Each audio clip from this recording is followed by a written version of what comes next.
नमस्कार, बहुत स्वागत है आप सभी का। आपके साथ मैं हूं श्वेता मिश्रा। तो बजट 2021 इंतजार सभी को था। 11 बजे बजट पेश किया वित्त मंत्री निर्मला सीतारमण ने। करीब 1 घंटे 50 मिनट का यह बजट था। उम्मीदों पर कितना खरा ये बजट, इस पर हम चर्चा भी करेंगे। लगातार प्रतिक्रियाएं भी आ रही है, लेकिन एक बात तो तय है कि जितनी उम्मीदें थी वो पूरी होती हुई नजर नहीं आई है।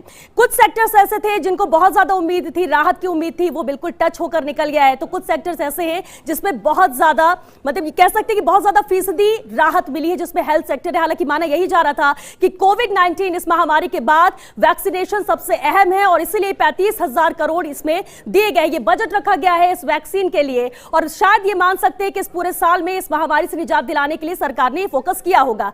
लेकिन अब सबसे अहम बात यह हो जाती है कि नजरें दो चीजों पर होती है, या तो टैक्स स्लैब में कुछ राहत आमजन को मिली हो, या फिर जो रोजमर्रा की चीजें उसमें क्या राहत मिली। सस्ता क्या हुआ, महंगा क्या हुआ, सबसे पहले हम इसी पर नजर डाल लेते हैं और बात करते हैं। देखिए, बिजली सस्ती हुई है, इंतजार इस बात को लेकर था, थोड़ी राहत जरूर मिली है, लेकिन मोबाइल फोन महंगा हो गया है। तो गैजेट्स की बात करते हैं, लेकिन इस मोबाइल फोन में थोड़ी महंगाई देखने को मिलेगी।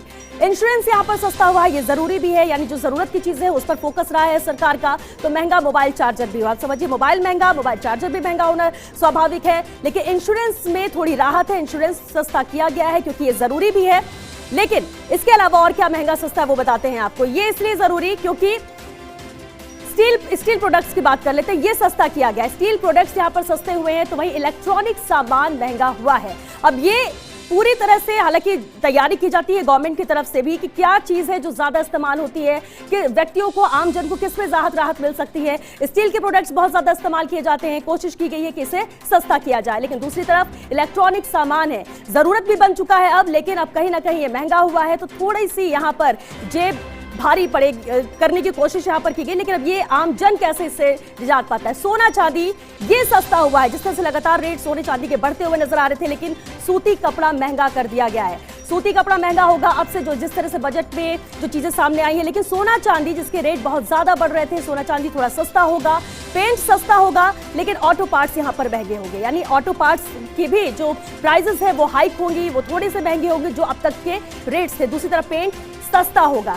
ये कुछ चीजें हैं जिस पर कहीं ना कहीं फोकस किया गया, कोशिश की गई है क्या सस्ता हम क्या कर सकते हैं। लोहा जो कि सस्ता हुआ है, लेकिन मोबाइल महंगा, मोबाइल चार्जर महंगा हुआ है। सोने चांदी की हम बात कर ले, वो सस्ता यहां पर किया गया है। थोड़े रेट्स इसके डाउन आपको नजर आएंगे क्योंकि जो सरकार को पैसे जाता है उस पर कटौती की जा सकती है। जूते सस्ते हुए, यानी फुटवेयर सस्ते हुए, लेकिन इलेक्ट्रॉनिक सामान यहां पर महंगा होगा। घर की जरूरतों की चीजें हैं, लेकिन कहीं ना कहीं इलेक्ट्रॉनिक सामान यहां पर महंगा किया गया है इस बजट में।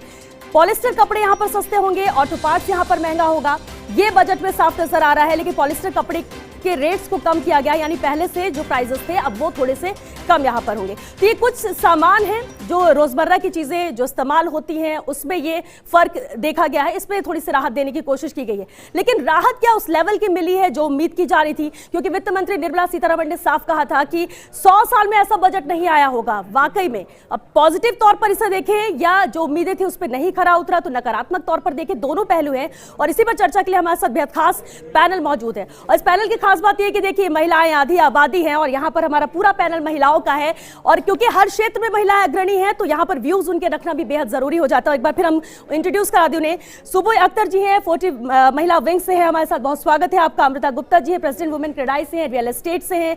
आकृति तिवारी जी हमारे साथ हैं, शालिनी पारिक जी हमारे साथ हैं, रूपल हमारे साथ है, चार्टर्ड अकाउंटेंट है। साथ ही ये खास मेहमान जो लगातार बने हुए थे, चारू गुप्ता जी हमारे साथ है, युवा उद्यमी है। हर बार बजट में चारू जी आपसे शुरुआत करते हैं, हम चर्चा करते हैं उद्यम के लिहाज से, उद्योगों के लिहाज से क्या कुछ हो। लेकिन हर बार का बजट, इस बार का बजट जमीन आसमान का फर्क इसलिए भी है कि इस महामारी के दौर के बाद ये बजट पेश हुआ है। सबसे पहले तो प्रतिक्रिया आप सभी की चाहेंगे, हर एक क्षेत्र से जुड़ी हुई। क्या मानती हैं आप, बजट बैलेंस था, कारगर साबित होगा, या फिर मजबूरी का ये बजट था कि कुछ चीजें जिस पर फोकस करना चाहिए वही किया गया, सबको खुश नहीं रखा जा सका? संतुष्टिपूर्वक बजट नहीं है। एक आम उपभोक्ता को जो राहत मिलनी चाहिए थी, एक आम जन को राहत मिलनी चाहिए थी, वो उसको आनंद नहीं आया क्योंकि टैक्स रिबेट में कोई छूट नहीं मिली। इंफ्रा की जहां बात की गई है देने की, वो केवल इलेक्शन स्टेट्स को ही ध्यान में मद्देनजर रखा गया, बाकी पूरे जो राज्य की ओर ध्यान नहीं दिया गया। और एफडीआई का जो लेकर आए हैं ये अपने इसमें इंश्योरेंस सेक्टर में, तो ऐसा लगता है कि जहाँ पे एक इंश्योरेंस सेक्टर में एलआईसी पे जो विश्वास था वो कहीं ना कहीं डगमगाएगा। और जहाँ महंगी और सस्ती वस्तुओं की उन्होंने जो बात की है, तो ऐसी कोई घरेलू या रोजमर्रा की वस्तुएं नहीं है जो कि जिसको सस्ता करके बहुत राहत दे दी गई है, तो ऐसा नजर नहीं आता है। बिल्कुल। शालिनी जी, सामाजिक कार्यकर्ता हैं आप, और समाज के स्तर पर बात करें या फिर महिलाओं के स्तर पर बात करें, बहुत बेसिक चीजें होती हैं जिसको सुधार की जरूरत आमजन समझता है। क्या इस बजट में वो आपको नजर आया? बिल्कुल नजर आया। देखिए, पहली बात तो ये पेपरलेस बजट था, पैंडेमिक के बाद में पहली बार बजट आया है। इन्होंने अपना हलवा सेरेमनी ही नहीं किया, ये लोगों को हलवा देने में बिलीव कर रहे हैं, राइट, कि जिससे लोग खुश रहें। अब जहाँ तक कि नाराजगी और लोगों के दुखी होने की बात है, तो वो तो रहेगी। आप 150 करोड़ की आबादी में सबको खुश नहीं रख सकते, ये हमारा नजरिया होगा। मेरे लिए तो ये बहुत बढ़िया बजट है, बिकॉज नॉट मेरे अकेले के लिए। आप सेंसेक्स ही देखिए, सेंसेक्स मेरे कारण उछाल में नहीं आएगा, वो तो बजट के कारण सेंसेक्स में इतना उछाल आया है। और आप हर तरह देखिए, जब इंफ्रास्ट्रक्चर इतनी बढ़िया बनेगी, जब रोड्स अच्छे होंगे, अगर असम में इतना अच्छा हाईवे नेटवर्किंग करेंगे, तो वो चाय मैं भी पीऊंगी, आप भी पिएंगे, वो वहीं से आएगी। जो बॉम्बे और दिल्ली का जो बड़ा हाईवे बन रहा है, तो वो राजस्थान को भी हेल्प करेगा। और राजस्थान एक स्टेट है इंडिया का, फर्स्ट कंट्री फर्स्ट होती है, पहले मेरा देश। तो देश के हित में देखो तो ये बहुत बढ़िया बजट है। पेट्रोलियम और नेचुरल गैस की डायरेक्ट पाइपलाइन लगेगी जो कश्मीर में भी होगी, लेह में इतना बड़ा यूनिवर्सिटी बनेगा। तो ये सब हमारे भारत का अंग है, ये हमारे भारत देश के स्टेट्स हैं, प्रांत हैं। इसमें ये नहीं देखना चाहिए कि कौन सा स्टेट खुश हो रहा है और कौन से स्टेट में इलेक्शन है। ये तो पूरे कंट्री के लिए अच्छा है। अगर बंगाल के अंदर अच्छा रेलवे नेटवर्क बनेगा, क्या उसका फायदा आपको? लेकिन शालिनी जी, एक बात बिल्कुल आपने जो एक बात कही है कि ये देश में कहीं भी कुछ अगर किया जा रहा है, तो हमारे देश का विकास है, सबका है। पर्सनल अपना विकास सोचना नहीं देखना, उसको ऐसे फोकस नहीं करना है। लेकिन क्योंकि चुनावी साल में कुछ राज्यों पर ज्यादा फोकस करना, तो लोग तो कहेंगे ही। आप कह रहे हैं कि उसको इग्नोर करें, कैसे करेंगे? लोग कहेंगे, लोगों का काम है कहना, वो तो बोलेंगे। अब इंश्योरेंस सेक्टर के अंदर बहुत निवेश होगा, जब बाहर के लोग आएंगे, और निवेश उन्होंने बहुत क्लियरली अंडरलाइन करके बोला है, ये जो मेन सेक्टर है वो इंडियंस के पास रहेगा। क्या उसका फायदा हम सबको नहीं होगा? दूसरी बात, इंश्योरेंस के अंदर, हाँ एक सेकंड, और जहाँ सीनियर सिटीजन्स की बात है, देखिए वो सीनियर सिटीजन्स इतने टाइम घर पे रह गए, कोविड की इतनी जबरदस्त ये रही है, तो उन्होंने अपनी तरफ से उनको एक राहत दी है कि 75 इयर्स एंड अबव पेंशन में फर्क पड़ेगा। सोना चांदी के अंदर बहुत फर्क है। और जैसे मैंने थोड़ी देर पहले बोला है, मेक इन इंडिया पे ध्यान दिया गया है, 7 टेक्सटाइल पार्क्स खुलेंगे। उसका जरूर है, प्रतिक्रियाएं आ रही है कि उम्मीदें पर जिसके खरा उतरा वो कह रहा है बहुत अच्छा है बजट। ओवरऑल अगर देखा जाए तो कुछ चीजें अगर रह गई हैं तो मजबूरी भी हो सकती है, मौजूदा स्थिति के हिसाब से कुछ लोग इसे अच्छा मान रहे हैं, कुछ लोग इसे मान रहे हैं कि उस लेवल का बजट नहीं है। चलिए, मिली जुली प्रतिक्रियाएं तो आ रही है, लेकिन चर्चा भी इस पर जारी रखते हैं। आकृति, एक हम कहते हैं ना कि महिलाओं के लिए, लड़कियों के लिए सुरक्षा सबसे अहम है, सुरक्षा पर खास ध्यान देना चाहिए। हर बार बजट पर हम फोकस करते हैं, लेकिन इस बार फोकस हेल्थ सेक्टर को लेकर ज्यादा था, वो जरूरी भी था। क्या आप बजट को मानती हैं कि बैलेंस है और सब कुछ ठीक है, कुछ चीजें रह गई है, उसे कवर अप किया जा सकता है? देखिए, मेरा मानना यही है, क्योंकि अभी पूरा विश्व, देश ही नहीं पूरा विश्व इस महामारी से गुजरा है। ऐसे में बजट स्वास्थ्य को लेकर आना लाजमी था, जिसमें स्वास्थ्य सेक्टर पे ज़्यादा ध्यान दिया गया है। हालांकि भारी निवेश को बढ़ाने के लिए, विदेशी निवेश को बढ़ाने के लिए भी काफ़ी कुछ इस बजट में रहा। बीमा में भी सस्ते किए हैं, और वृद्धजनों के लिए भी काफ़ी योजनाएं आई। रेलवे में कॉरिडोर्स को बढ़ाया गया है। तो ये सब और भी योजनाएं हैं जिनको सरकार ने ध्यान में रखा, निर्मला सीतारमण जी ने ध्यान में रखा। पर क्योंकि ये बजट स्वास्थ्य को लेकर ज़्यादा इसलिए आया क्योंकि पूरा साल हमने इस कोरोना काल में लड़ा है, और आगे भी आने वाला साल, अभी जब वैक्सीन हमारा देश सब जगह डिस्ट्रीब्यूट कर रहा है, तो ऐसे में स्वास्थ्य का एक बड़ा बजट आना लाजमी था, जो कि बहुत जरूरी था। और आगे देश ये सबसे बड़ी जरूरत अभी यही तो अभी जरूरत है, इस देश की जरूरत है। बिल्कुल। लेकिन दिलचस्पी आती है कि अब टैक्स स्लैब को लेकर कुछ होगा, लेकिन आम लोगों की बात करें जिसका इंतजार था, कुछ नहीं हुआ। नो चेंज लास्ट ईयर से अगर देखा जाए, वजह मानती क्या है आप? क्या ये जरूरी नहीं था जबकि उम्मीदें इससे थी? इस संदर्भ में मैं एक चीज़ कहना चाहूँगी कि जो लास्ट ईयर इन्होंने पॉलिसीज़ वगैरह डिक्लेयर करी थी, टैक्स स्लैब्स में कंसेशंस दिए थे, तो this budget is a continuation of all those measures they had announced last year, right? So you have to see the whole package.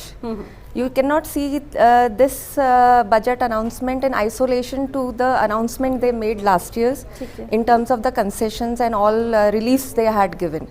So slab में last year ही उन लोगों ने changes कर दिए थे where they had given some benefits in the tax slabs. We were expecting some benefits more but वो नहीं मिले हैं. ATC में वी वर एक्सपेक्टिंग कि इन्वेस्टमेंट में वो थोड़ा सा डिडक्शंस की लिमिट्स बढ़ा देंगे, जो 1.5 लाख है उसको थोड़ा बढ़ा देंगे, बट वो नहीं हुआ है. बट अगर आप ओवरऑल देखें तो ये बजट इन्वेस्टमेंट को बूस्ट करने वाला है. So when a budget boost investments it generates employment. So that way it is good because it will help in job creation. So ultimately that will help the economy to revive. It will give employment, it will create jobs. Directly तो नहीं लेकिन indirectly boost करेगा और फिर कहीं ना कहीं जो बात की जाती है you are having a this you have increased the project in your national investment pipeline. You have production linked schemes being given out to different sectors and you have increased the coverage of that production linked incentives. So that all is going to boost the job creation and the growth in the industry and revive the economy back. So overall इसको ये direct ना समझते हुए इस तरह समझना होगा कि ये बेनिफिशियल है और कह सकते हैं लॉन्ग विजन के तौर पर इसको देखा Yes, it is a long vision to revive the economy back basically. Amrita ji, real estate को लेकर जब हम बात करते हैं तो रियल एस्टेट सेक्टर ऐसा था जब कोविड महामारी के दौरान पूरी तरह से धराशायी हो गया. कुछ नहीं, पहले भी थोड़ा कुछ लॉस में चल रहा था, बार बार बूस्ट की बात कही जाती है. इस बजट में आपको कुछ उसके लिए नजर आया? देखिए, मेरा मानना है कि with every budget we have more expectations, you know, जैसे हम बोलते हैं दिल मांगे मोर. लेकिन ये एक ओवरऑल एक सिंपल बजट है but the sectors has been focused. जहाँ हमें फोकस करने की ज़रूरत थी डेफिनेटली गवर्नमेंट ने फोकस किया है और एक ओवरऑल डेवलपमेंट के लिए, एक सस्टेनेबल ग्रोथ के लिए कंट्री की, I think it is very very good. Health sector, welfare, pharma, infra, अगर हम देखें तो आज की डिमांड यही है हमारी, बिकॉज एक साल definitely we all have gone through with pandemics. तो जिस सेक्टर पे हमें ध्यान देना चाहिए था डेफिनेटली वो पिकअप हुआ है. और बाकी जो टैक्स रिबेट्स और स्लैब्स की बात है, डेफिनेटली हर बार सरकार कुछ ना कुछ उस पर ध्यान देती है. इस बार नहीं दे पाई, लेकिन इन माय ओपिनियन कुछ सेक्टर्स थे जो प्रायोरिटी में थे और वो पिकअप हुए हैं. जैसे हेल्थ की अगर हम बात करें तो विमेन ओरिएंटेड अगर हम ये देखें, रूरल एरियाज़ में हेल्थ के ऊपर जितना 1/3 इन्होंने लास्ट ईयर से 1/3 बजट को इंक्रीज़ किया है. This is now 69 CR. So I think वो जो रूरल एरियाज़ में इसका एक बेनिफिट हमें मिलेगा. फीमेल्स को कोई रूरल एरियाज़ में फैसिलिटीज़ नहीं होती थी, हेल्थ फैसिलिटीज़, तो उस एरिया को टचअप करते हुए आई थिंक जो इंडिया की ग्रोथ है, इकोनॉमिक ग्रोथ है, वो डेफिनेटली बढ़ेगी. इंफ्रास्ट्रक्चर अगर हम बात करें तो इन्होंने काफ़ी बजट बढ़ा दिया है, which is again a very good call. जी बिल्कुल. शुभोई अख्तर जी, कैसे इस बजट को देखते हैं? महिलाओं के तौर पर देखा जाए, क्या आपको लगता है कि कुछ बेनिफिशियरी था उनके लिए सीधे तौर पर, नहीं तो इनडायरेक्टली ही सही, या जरूरी क्या है अभी इस लिहाज से? इस बजट को देखा जाए तो बहुत से हिट्स है बट कुछ मिसेस भी हैं. तो अगर हम कहें कि जैसे इंश्योरेंस कवर बढ़ा दिया गया, बैंक डिपॉजिटर्स के लिए 1 लाख से 5 लाख तक का तक कर दिया गया है. तो डेफिनेटली वो औरतें जो नेबार्ड में या फिर मुद्रा से जो सेल्फ हेल्प ग्रुप्स के तहत बेनिफिट्स उठा रहे थे, उनको वो बेनिफिट्स मिलते हैं. मगर अगर मैं यही चीज़ दूसरी तरीके से देखूं, जैसे अभी बताया कि 1/3 इंक्रीज़ है हमारा रूरल विमेन को एम्पावर करने के लिए. अगर हम दूसरी चीज़ों को देख के बताएं,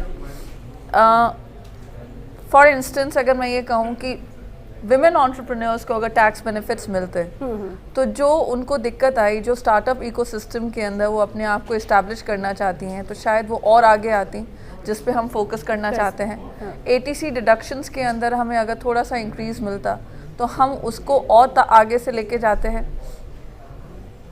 बहुत सारे हिट्स हैं, कुछ मिसेस हैं, बट वही है जैसे अमृता ने भी कहा, जैसे आगे लोगों ने भी कहा कि दिल मांगे मोर, कब कहाँ जाके रुकेगी. इसलिए संतुष्ट करना तो मुश्किल है, लेकिन फिर भी कुछ ना कुछ चीजें हैं, लेकिन कोशिश सरकार की तरफ से भी है. और चलिए, दिल्ली एडिटर अदिति नागर भी हमारे साथ जुड़ रही हैं. अदिति, देखिए रिएक्शंस तो अलग अलग तरह के आ रहे हैं, पॉलिटिकल तौर पर भी देखें तो रिएक्शंस हैं, आम जन की तरफ से भी देखें तो रिएक्शंस हैं, लेकिन ओवरऑल किस तरह से रिएक्शंस को देखा जाए, इस बजट को देखा जा रहा है? बैलेंस माने या कुछ सेक्टर जिनको बहुत जरूरत, बूस्ट की जरूरत थी, इसलिए उन पर ज्यादा फोकस रहा है? हर किसी को खुश करने की कोशिश की नहीं जा सकती और वो पॉसिबल भी नहीं है. अदिति,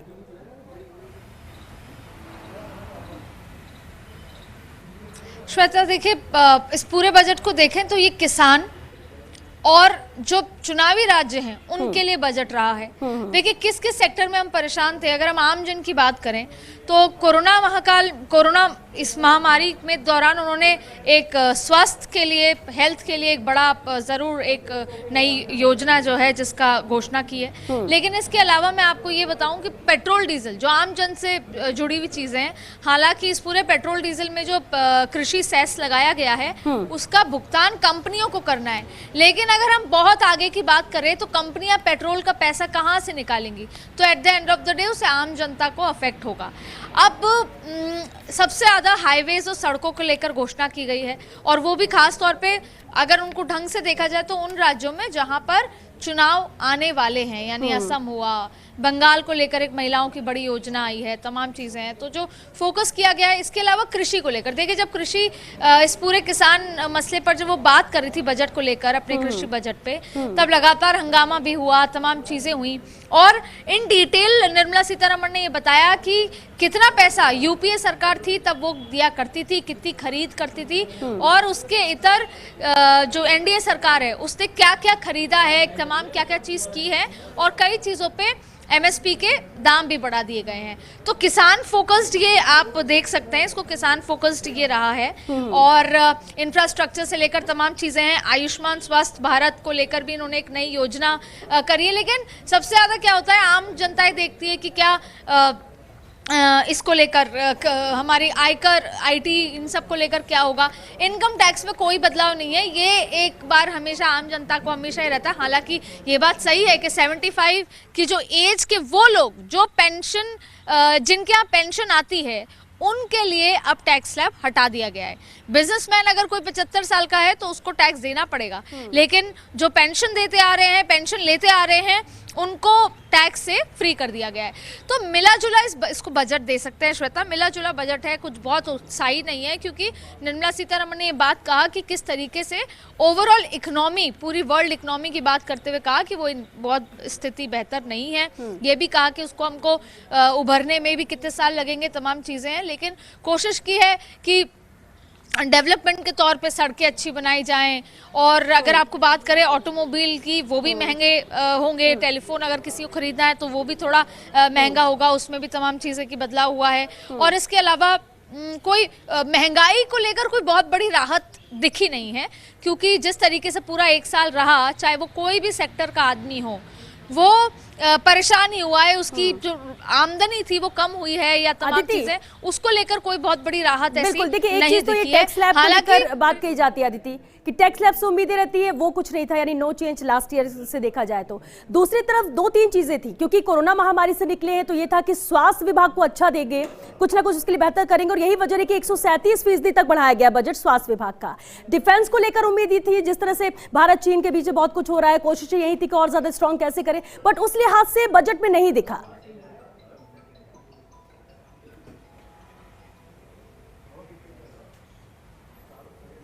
बिल्कुल उस लिहाज से बजट में नहीं दिखा, इसलिए इस पूरे बजट को अगर देखा जाए तो स्वास्थ्य की बात कर लें, हेल्थ को लेकर, उसके अलावा फार्मर्स को लेकर बहुत फोकस किया गया है। तमाम चीजें हम देश में देख रहे हैं क्या हो रहा है, उसको लेकर फोकस है। और बार बार ये कही कि ये वही सरकार है जो 2023 तक, 22 तक, जो 22 का नारा हमेशा दिया जाता है कि किसानों की आयु दुगनी करने की कोशिश है, और किसानों के खाते में अब और परसेंटेज ज्यादा होगा पैसा देने का, पैसा भेजा जाएगा, पहले भी करती आ रही है, वो तमाम चीजें हैं। और इसके अलावा जो इंफ्रास्ट्रक्चर हुआ डेवलपमेंट का, वो कई राज्यों में हुआ है, लेकिन अगर हम उसको बहुत बारीकी से देखें तो वो जिन राज्यों में चुनाव हैं वहां पर ज्यादा आपको देखने को मिलेगा, जहां पर और इसके अलावा जो 100 यूनिवर्सिटीज की बात है, जैसे लेह में एक बड़ी यूनिवर्सिटी बन रही है, 100 सैनिक स्कूल की बात है। अब ये बारीकी से देखना होगा। देखिए राजस्थान के लिए एक झटका यहाँ जरूर है, राजस्थान स्टेट सरकार ये चाहती थी कि मेट्रो बनाई जाए। देखिए रेल में बहुत बड़ा पैसा इन्वेस्ट करने की बात है,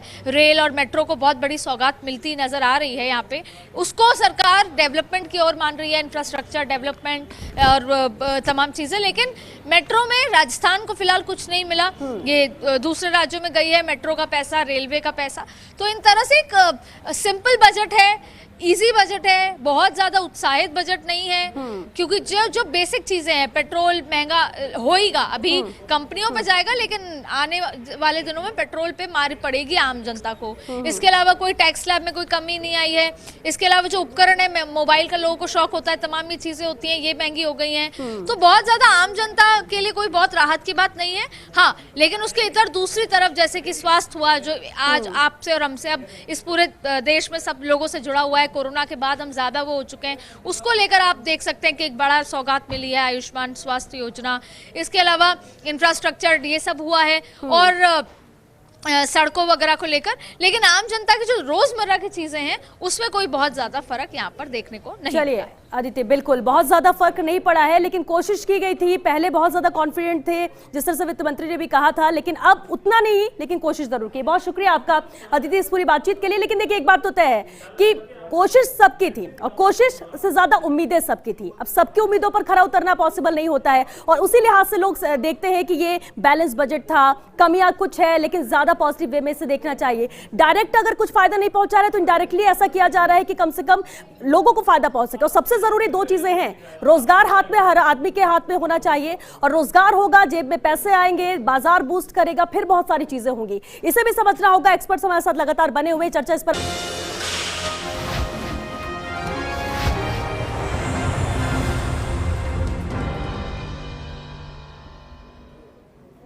ब्रेक के बाद एक बार फिर आपका स्वागत है। देखिए, उम्मीदें तो बहुत ज्यादा हैं, रेलवे की बात कर ले, मेट्रो की बात कर ले, हर चीज से जुड़ी हुई कुछ ना कुछ देने की कोशिश की गई है, लेकिन सबसे अहम सेक्टर जो था वो कृषि माना गया। कृषि इसलिए भी कि कृषि किसानों का आंदोलन भी 2 महीने से ज्यादा वक्त हो गया चल रहा है, ऐसे में क्या कुछ राहत दी जा सकती है, उसे जरा समझते हैं। 2022 तक किसानों की आय दोगुनी करने का लक्ष्य रखा गया है इस बजट में कि 2022 तक किसानों की आय को दोगुनी किया जाए।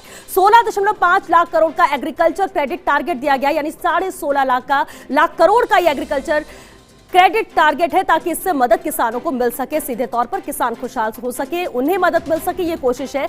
और दुगनी आय करने की बात जो कही जा रही है 2022 तक, उसका भी लक्ष्य कहीं ना कहीं उसी ओर आगे बढ़ रहा है। ऑपरेशन ग्रीन स्कीम में नई फसलें शामिल होंगी, यानी अब तक जो फसलें हैं लेकिन उसके अलावा भी शामिल होंगी, क्योंकि डिमांड बार बार हो रही थी, और इसलिए ऑपरेशन ग्रीन स्कीम में भी कुछ नई फसलों को शामिल किया जाएगा। ये ऐलान कृषि के लिहाज से किया गया। जल्द खराब होने वाली 22 फसलें इसमें शामिल होंगी, जो बहुत जल्द खराब होती हैं, उसे इसमें शामिल किया जा रहा है। और ये एक अहम फैसला इस बजट के अंदर किसानों के हित में लिया गया है, कृषि को और मजबूत करने के लिए लिया गया है। जो फसलें जल्द खराब होती हैं उनमें 22 फसलें हैं जो इसमें शामिल की जाएंगी। एग्रीकल्चर इंफ्रास्ट्रक्चर फंड तक एपीएमसी की भी पहुंच होगी, तो ये एक अहम फैसला इस बजट में इसे शामिल किया गया। एग्रीकल्चर इंफ्रास्ट्रक्चर फंड है, उसकी पहुंच एपीएमसी तक भी होगी। ये फैसला लिया। उपज की लागत के 1.5 गुना पर खरीद की यहाँ पर कोशिश होगी। जो उपज की लागत यहाँ पर किसान को लगती है उसकी खरीद 1.5 गुना पर हो, ये कोशिश। हालांकि किसान ये बात चाह भी रहा था कि जो लागत लगती है उससे फायदा होता नहीं है। कोच्चि की बात करें, चेन्नई हो या पारादीप हो, ये ऐसे कुछ शहर है जहां पर 5 बड़े फिशिंग हार्बर के इस्टेब्लिश किया जाएगा, इसकी शुरुआत की जाएगी। तमिलनाडु में मल्टीपर्पज सीविड पार्क यहां पर बनेगा, और इस लिहाज से भी देखा जा रहा है कि देखिए, कृषि के लिए तो ये फायदेमंद है, लेकिन ये कुछ ऐसे राज्य हैं जहां पर विधानसभा चुनाव भी होने, उस लिहाज से भी अहम है। धान खरीदारी पर 2013-14 में 63,000 करोड़ रुपए खर्च किए गए थे। ये 2013-14 का आंकड़ा है, जहां पर धान खरीदारी के लिए 63,000 करोड़ खर्च किए गए थे। ये एक बजट था 2013-14 में, लेकिन 2020-21 की बात करें, इसे बढ़ाकर 1.45 लाख करोड़ रुपए किया जा चुका है, यानी 1,45,000 करोड़ का ये टारगेट कर दिया गया है। इस बजट को बढ़ा दिया गया है, और ये 2020-21 का आंकड़ा है, जिसमें 1.72 लाख करोड़ रुपए तक ये पहुंच सकता है, यानी इस 21-22 में इसे और भी ज्यादा बढ़ाया जा सकता है। ये पहला ये जो कोशिश की गई है, और इसे बजट को बढ़ाने के पीछे भी यही कि जब बजट होगा तब बेहतर तरीके से इंप्लीमेंट किया जा सकेगा। किसानों को पिछले साल फायदा हुआ था 1.2 करोड़ का, यानी 1 करोड़ 20 लाख का फायदा यहाँ किसानों को हुआ था पिछले साल। लेकिन अब इसमें और कैसे इजाफा किया जाए, कैसे इसमें और प्लस किया जाए, ये कोशिश इस बजट में है। और इसलिए कहा जा रहा था कि देखिए, किसान को देखते हुए, कृषि को देखते के मद्देनजर ये बेहतर तरीके से इसे प्रेजेंट किया जाए, बेहतर तरीके से मदद दी जा सके, ये एक कहीं ना कहीं लक्ष्य है। 2013-14 में गेहूं पर 33,000 करोड़ रुपए का खर्च किया गया था। ये कंपैरिजन भी इसलिए हो रहा है, 2019 में बात करें इसमें 63,000 करोड़ रुपए की खरीदारी की गई थी 2019 में किसानों के लिए, लेकिन अब इसे बढ़ाया गया है जो बढ़कर अब लगभग 75,000 करोड़ रुपए हो गई है। तो अन्नदाता को खुश करने की कोशिश, खुशहाल अन्नदाता कैसे रहे, किसानों के हित की बात की जाती है। हालांकि कृषि कानून एक अलग मैटर है जिसमें आंदोलन भी जारी है, लेकिन उम्मीद यही थी कि कुछ ना कुछ किसानों के लिए बेहतर तरीके से इस बजट में दिया जाएगा और वो कोशिश कहीं ना कहीं की गई है। और चलिए इस पर हम आगे भी चर्चा करते हैं। शालिनी जी, हम सामाजिक स्तर पर बात भी करते हैं अलग अलग क्षेत्रों की, लेकिन कृषि क्षेत्र बेहद अहम है। किसान जो कि अन्नदाता है, देश का हर वर्ग चाहता था कि खुशहाल रहे, सब चीजें ठीक रहे, क्योंकि साल दर साल चीजें बदलती जा रही, महंगाई बदलती जा रही, लेकिन किसान के हाथ में जो पैसा आता था वो सालों बाद भी वही आता है। कैसे इसे बेहतर किया जाए और जो कोशिश इसमें की गई है इस बजट में, क्या आप मानते हैं कि इससे बेहतर नहीं हो सकता था? देखिए, जो पहला आपका क्वेश्चन था उसका पार्ट ए, महंगाई हमेशा आएगी। दो चीजें कांस्टेंट है, एक तो महंगाई आना और जमाना बदल गया है, खराब हो गया है। तो ये दो नेगेटिव चीजों को अगर हम अलग रखें तो मेरे हिसाब से तो सब ठीक चल रहा है। द रीजन बीइंग, अभी हम लोग इसको पॉलिटिसाइज नहीं कर दें, है ना, बिकॉज किसान आंदोलन के बारे में मैं बिल्कुल पॉलिटिकल इस पे नहीं जाना चाहती। द थिंग इज कि निर्मला जी ने बहुत एग्रीकल्चर पे ध्यान दिया है, पोल्ट्री, फिशिंग इंडस्ट्री, ये सबको एक जुट बनाया है। अभी एमएसएमईज जो हैं और जितने भी स्मॉल फर्म्स और स्मॉल एस्टेब्लिशमेंट्स ऊपर आएंगे, पहले उनको इस टाइम 120 दिन के अंदर उनके लॉ एक्ट्स चेंज हो रहे हैं, राइट। पहले 182 डेज लगते थे। अब जैसे आप आंवला उगा रहे हो, किसान आंवला उगा रहे हैं, तो बहुत सारे जन वो खेती नहीं करना चाहते, मगर वहाँ पे एक प्लांट वो लगा सकते हैं जहाँ पे वो आंवले से उत्पादन होने वाला कुछ चीज़ बना सकते हैं, चाहे वो मुरब्बा हो या कुछ और चीज़ हो। ऐसी बहुत सारी चीज़ें हैं। राजस्थान में तो जैतून की खेती बहुत अच्छी हो रही है, जिसे ऑलिव फार्मिंग बोलते हैं। यहाँ पे एलोवेरा फार्मिंग बहुत हो रही है। तो इन सब चीज़ पे ध्यान दिया गया है। ये ऐसा नहीं है कि ये किसी एक ही चीज़ पे ध्यान दिया गया है, मगर हमारा नज़रिया क्या है, दैट इज़ डिफरेंट। अगर आप अपने मन में सोच ही लेंगे कि आपने ये किसानों के खिलाफ बजट किया है, तो उसकी सोच पे तो जब वो फाइनेंस मिनिस्टर ही नहीं चेंज कर सकती, तो मैं यहाँ पे क्या उद्देश्य। आकृति, ये बात जरूर देखने को मिल रही है कि देखिए, उम्मीदें जब होती है तो इंसान सोचता है कि ये चार चीजें इसमें तो ये होना चाहिए, लेकिन नहीं हुआ मतलब बजट अच्छा नहीं है। अगर हो जाता तो शानदार बजट है, लेकिन उसके अलावा भी अगर हम 100 चीजों की बात करें, 4 नहीं हुई तो 96 चीजें हैं जो हुई है या इनडायरेक्टली प्रॉफिट हो रहा है। लेकिन पॉलिटिकली वे में जिस तरह के बयान भी आ रहे हैं, इस बजट को अच्छा नहीं माना जा रहा है, क्या कहते हैं?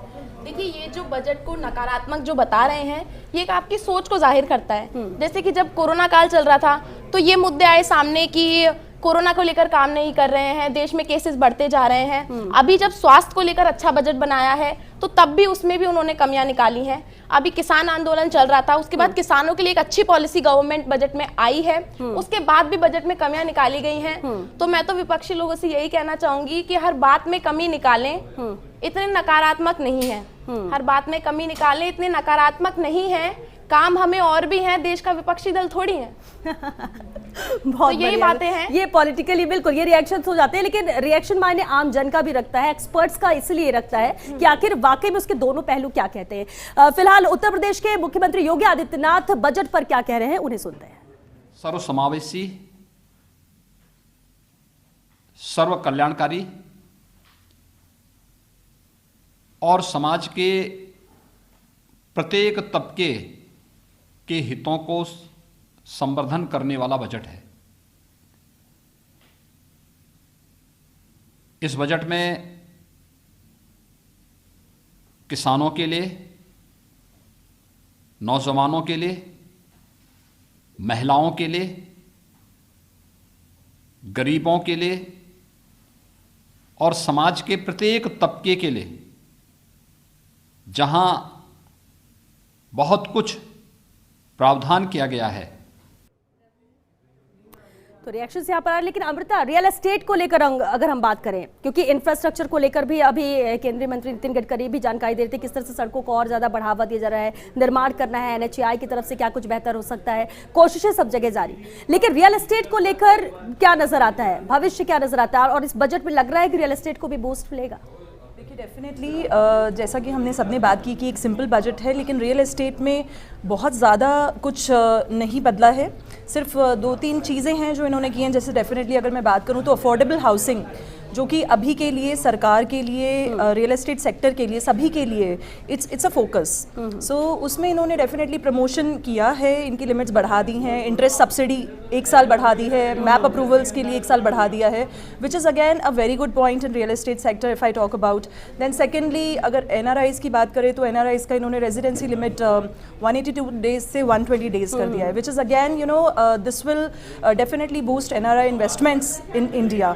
सो आई थिंक ये जो कुछ 2-4 चीज़ें की हैं वो डेफिनेटली रियल एस्टेट सेक्टर के लिए एक अच्छी बात है, एंड आई थिंक एक बैलेंस्ड बजट की तरह हम इसको देख सकते हैं रियल एस्टेट सेक्टर के लिए। बिल्कुल सुबोध अख्तर जी, लेकिन हम जैसे अलग सेक्टर्स की बात करें, रेलवे जो कि एक अहम सेक्टर है, लेकिन पहले ठीक है बजट अलग आता था तो विस्तार नजर आता था, अब क्योंकि इस आम बजट में ही शामिल है तो लगता है कि एक छोटा सा पार्ट बनकर रह गया है। लेकिन क्या जिस लिहाज से पहले अनाउंसमेंट होते थे वो नजर आया रेलवे के विकास को मद्देनजर, क्योंकि बहुत सारे ऐसे योजनाएं, बहुत सारे ऐसे अनाउंसमेंट पहले के हो चुके जो अब तक पूरे नहीं हुए। बजट में तो शामिल हर साल किया जाता है लेकिन इंतजार अभी भी लोगों को है। रेलवे बजट एक ऐसा अहम बजट है जिसकी डेवलपमेंट पे इंडियन अर्थशास्त्र जिसे कहते हैं इंडियन इकोनॉमी की सख्त ज़रूरत है, कंसिडरिंग कि ट्रांसपोर्टेशन गुड्स का मूवमेंट, क्योंकि एक तरफ तो पेट्रोल बढ़ रहा है तो इंफ्रास्ट्रक्चर आप जितना भी डेवलप कर लीजिए, जब उसका मूवमेंट होगा तो वो डीजल और पेट्रोल की खपत लेगा ही, आपके गुड्स की कॉस्ट जाएगी।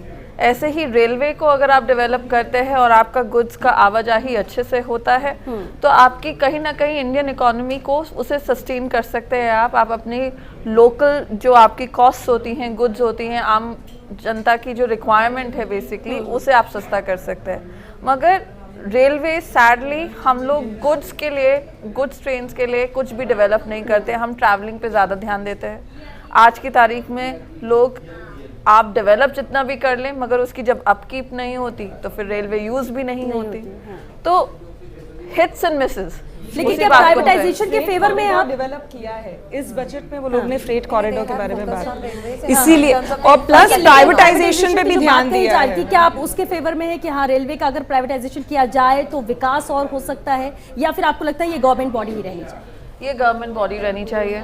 प्राइवेटाइजेशन से कॉस्ट और बढ़ जाएंगी, ठीक है आप, क्योंकि वो सब जानते हैं मेंटेनेंस वगैरह सबकी उसकी कॉस्ट बढ़ा दी जाएगी, जिसकी वजह से जैसे एक कॉस्ट बढ़ेगी दूसरी कॉस्ट जो डायरेक्टली रिलेटेड है। मैम ने अभी कहा कि उस पर फोकस है कॉरिडोर पे डेवलप करने के लिए। फ़र्क ये है कि प्रोमिसेस पहले भी बहुत हुए हैं पास्ट में, कोशिश यही रही कि जो प्रोमिसेस अब हो रहे हैं वो इम्प्लीमेंट हो जाए, जिससे रेलवे का बजट भी इंडियन इकोनॉमी के लिए उतना ही महत्वपूर्ण रखता है, महत्ता रखता है जितना दूसरी रखता है। बिल्कुल चारों जी, एक बात है, देखिए उद्यमी बेहतर हो, उद्यमी विकास की राह पे आगे बढ़ते हैं, लेकिन उनको भी बहुत कुछ मदद है जो सरकार से चाहिए होती है। लेकिन जो स्टैब्लिश हो चुके हैं वो तो अगर इस कोरोना काल में जितने भी अप्स एंड डाउन्स हुए उसमें भी वो मैनेज हो गए। लेकिन MSME सेक्टर की बात करें, जो छोटे स्टार्टअप जिन्होंने किया, जिन्होंने छोटे छोटे उद्योग लगाए, शुरुआत की और वो ठप हो गए, लोन लेना हो या दूसरी प्रक्रिया, आपको लगता है कि ये इस पर कुछ बदलाव होने की ज़रूरत थी या इस सेक्टर को लेकर कुछ बेहतर करने की कोशिश की गई इस बजट में? मैं मानती हूँ इसके अंदर कि इन्होंने बैंकों के लिए कुछ प्रोविजंस रखे हैं ताकि वो NPA वगैरह के अंदर ना जाएं, और एक बैंकिंग सेक्टर के लिए उन्होंने थोड़ा प्रमोट किया है इसमें। लेकिन जहाँ तक उद्यमियों की बात इसके अंदर निकल करके आती है तो ऐसा इसमें कुछ देखने को नहीं मिलता। इन्होंने कुछ इंडस्ट्रीज़ के थ्रू एम्प्लॉयमेंट जनरेशन की कोशिश की है, लेकिन वो धरातल पे भी कितना विकसित हो पाएगा, कैसे आ पाएगा, उसमें बहुत समय लगेगा। थोड़े बहुत लॉज को चेंज किए हैं सो दैट वो इजी हो जाए लोगों के लिए। प्लस प्राइवेटाइजेशन के अंदर इलेक्ट्रिसिटी में तो बहुत फ़र्क पड़ेगा। अगर आप कोई इंडस्ट्री खोलना चाहते हैं या कोई स्मॉल सेटअप करना चाहते हैं तो बहुत प्राइवेट इलेक्ट्रिसिटी होने के कारण कंपटीशन बढ़ जाएगा और आपको सस्ते दाम पे मिलेगी वो।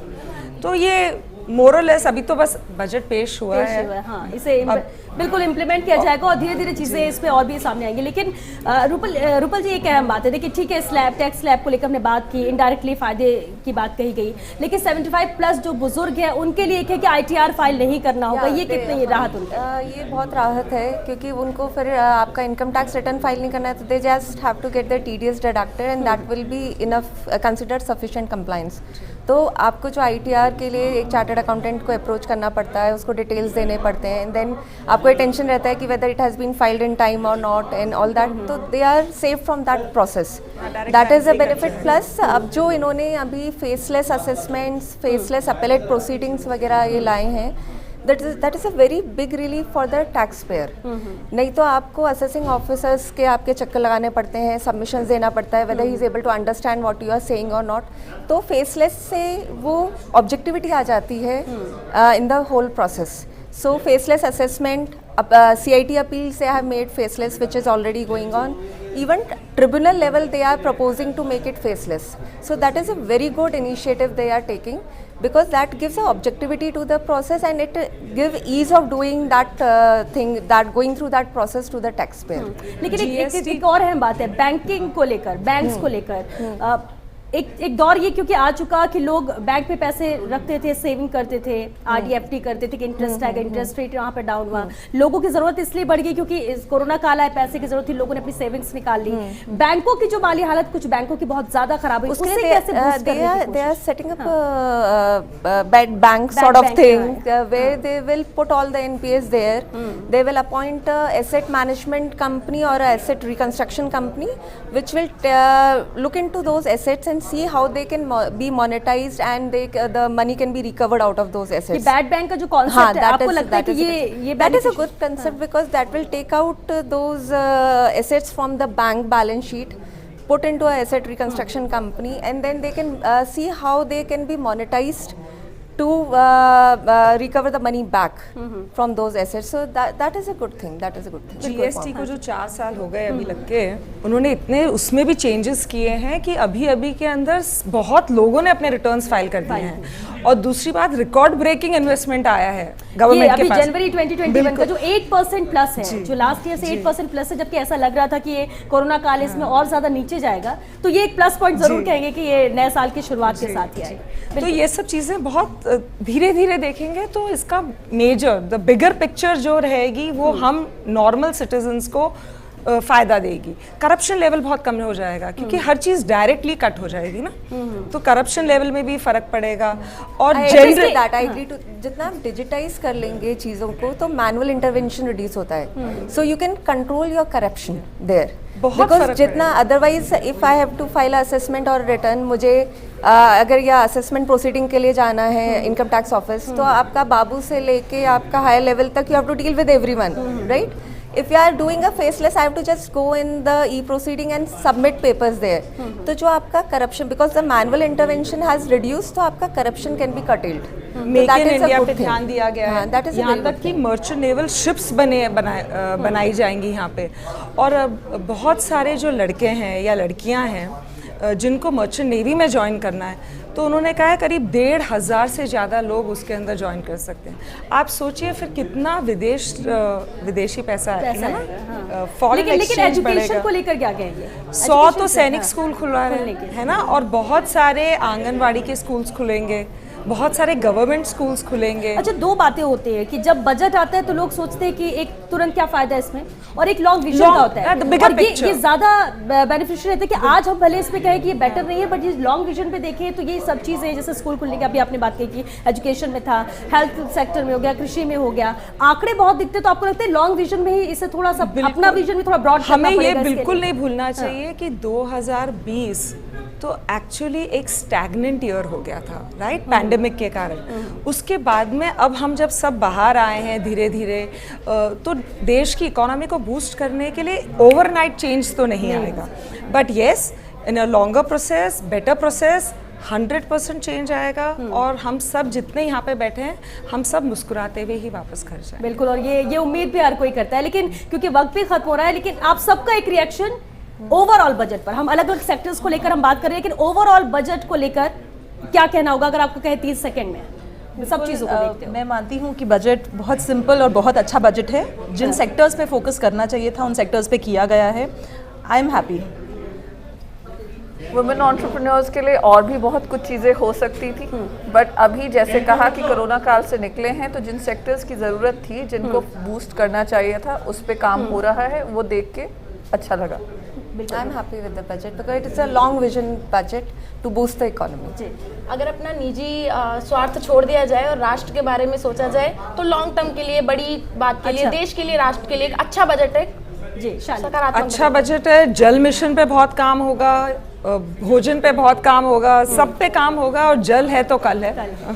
बहुत अच्छा तो नहीं कर पाऊंगी इसको, लेकिन देखते हैं आगे क्या करती है। 10 में से कितने मार्क्स देंगे आप? 6। 6। 8 इसलिए क्योंकि स्कोप फॉर इम्प्रूवमेंट हमेशा रहना चाहिए। 8.5।